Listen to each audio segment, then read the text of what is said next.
satu ya, saya sendiri buat saya suatu surprise, merupakan satu kebahagiaan Ya. dan sekaligus juga kebanggaan Ya. bahwa ternyata UI ya dan sivitas akademika khususnya baik dari mahasiswa maupun mereka sendiri yang masih aktif sebagai dosen dan para alumnusnya masih mempunyai komitmen kepada bangsa dan negara ini. Ya. Dan perjuangan itu tetap harus kita pegang terus. Dan saya bangga menjadi salah satu daripada Saran ke depan untuk generasi muda UI. ya, Ya. mereka harus meneruskan semangat itu. Dan apalagi semangat persaudaraan Ya. ya, yang harus kita pelihara terus. Dan acara-acara seperti ini tadi saya senang sekali bahwa ada museum. Karena ini akan menjadi museum dari bangsa kita. Ya. Saya kira itu yang paling penting. Ya. Baik. Dan ke depan yang penting Indonesia harus tetap pada track dan kita harus ikut mengendalikan bangsa ini supaya bisa mencapai Ya. cita-cita kita ya, sebagaimana yang pada waktu diproklamasikan dulu Ya. bahwa kita pasti jauh daripada itu. Ya. Baik. Silakan. Kita pada waktu itu, waktu tahun 66 itu, Ya. beliau kan yang menyelamatkan bangsa ini dari PKI kan. Ya. Tetapi bagaimanapun juga, dia sebagai, waktu itu saya upamakan, sebagai seorang kesatria Jawa, dia harus segera menyerahkan setelah dia bisa, artinya mengamankan seluruh perjalanan Orde Baru itu, dia harus cepat menyerahkan kepada yang lebih muda. Dan jangan ditunggu lebih lama lagi. Nah, itu yang menyebabkan pada waktu itu saya mengatakan dia harus turun. Sudah mau ke-7 kalinya kalau nggak salah waktu itu ya.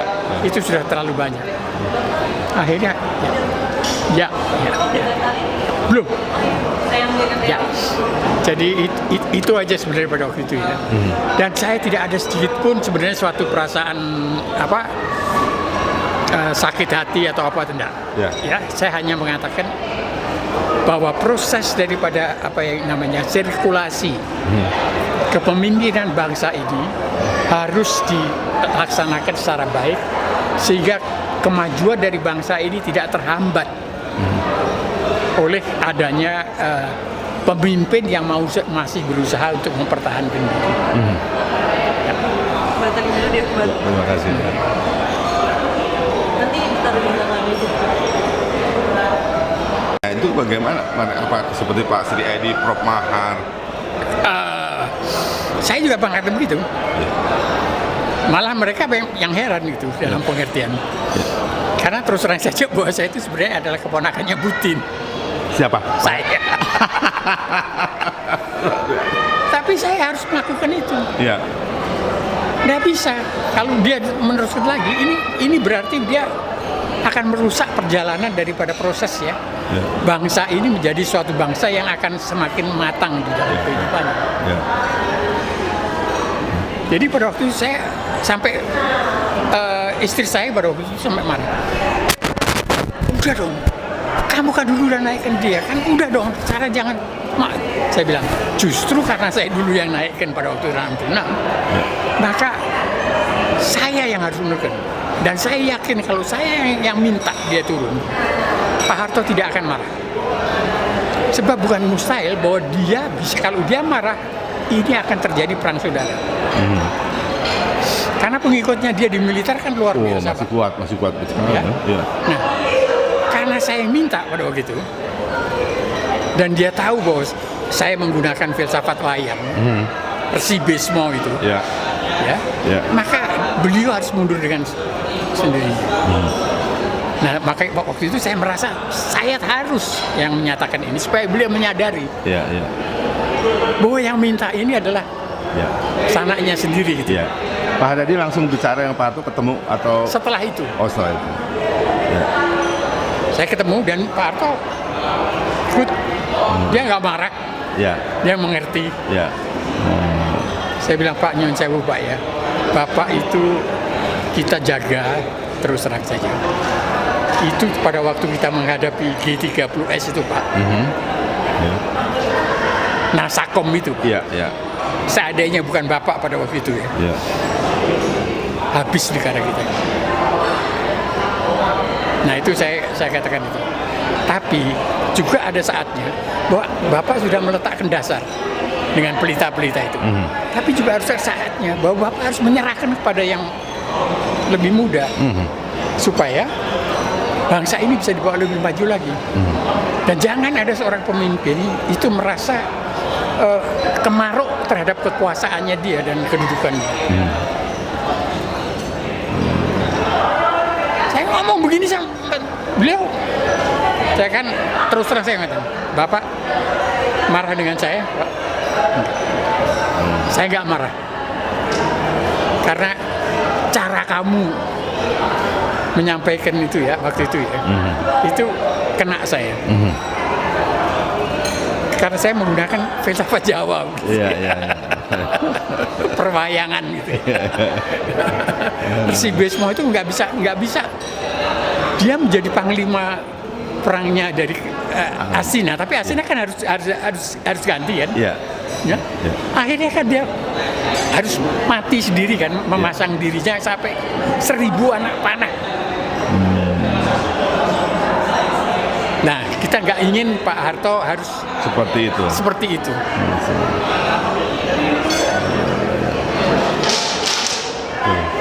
Beliau, saya katakan, Bapak ini seorang kesatria. Tapi tidak usah kita mengikuti kayak Resi Besmo soalnya. Konyol. Betul. Padahal maksudnya baik kan, Ya. karena dia tidak bisa meninggal. Dia juga nggak bisa turun. Kalau nggak kita minta, dia akhirnya keikhlasan dia sendiri untuk mau turun. Nah ternyata nggak marah. Iya. Tapi buktinya apa? Ada bekas menterinya dia yang boleh menghadap dia setelah itu. Tidak ada satupun. Termasuk Harmoko. Harmoko, yang namanya si Habibie, terus namanya si siapa? Seknak kita ini semua. Saadilah Mursid. Bukan, kalau saya Mursid bukan. Si siapa? Kartasasmita. Oh, Ginanjar. Semua nggak boleh. Dia nggak mau terima. Loh, saya yang minta dia turun, kenapa dia terima? Iya. Karena saya menggunakan Filsafat Jawa. perwayangan sebagai seorang kesatria. Iya. Sehingga pada waktu itu beliau dengan ikhlas. Dan buktinya saya kirim surat kemudian lewat si Yapto. Iya. Yapto kan Yang Sumatera. disampaikan, ya Pak Harto langsung. Surat mengenai apa? Surat permohonan untuk ketemu dia. Setelah saya menyatakan itu kan langsung kan, Iya. dia sendiri juga kaget dong, udah siap-siap untuk naik lagi. Iya.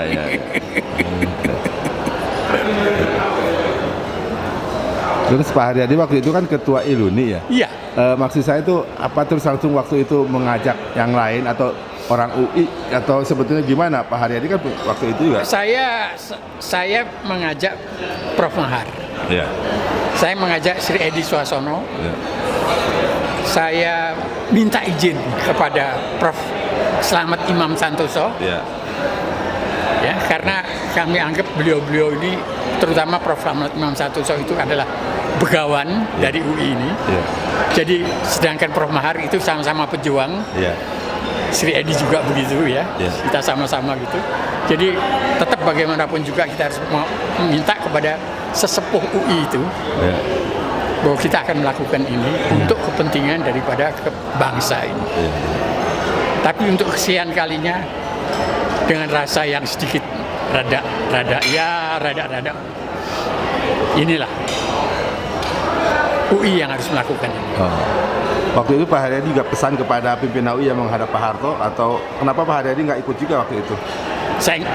Itu hampir bersamaan. Jadi waktu itu ini menyampaikan Asman juga ya kan. Ya. Makanya dia ngadep juga kan akhirnya. Tapi itu sebelumnya Pak Haryadi duluan yang berhadap. Ya saya dulu yang menyatakan pernyataan dulu. Ya, ya. Saya duluan kan yang mereka pernyataan, baru mereka ngadep. Ya, ya, betul, itu belakangan kalau. Ya belakangan. Waktu. Kalau nggak saya mulai begitu, barangkali mereka juga nggak ada yang berani. Nggak ada yang berani.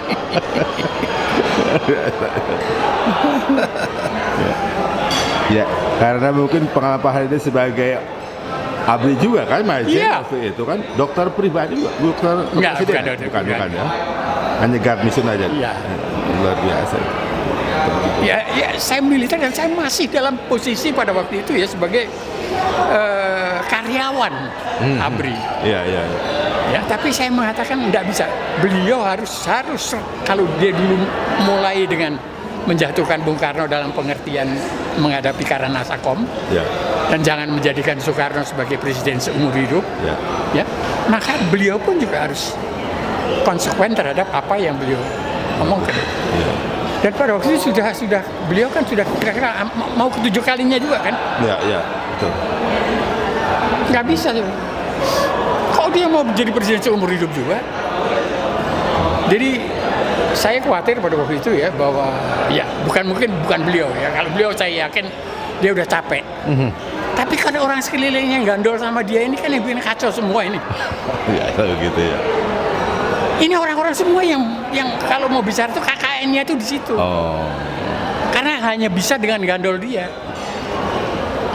Karena Anda ada satu orang pun dari, apalagi kalau orang itu abdi, nggak ada yang berani. Ya, ya. Karena perjuangan beliau itu betul-betul mulai dari bawah deh, dan awal dari kemerdekaan, dan beliau adalah salah satu prajurit yang juga menjadi salah satu anunya Panglima Sudirman. Ya, ya, pengawalnya.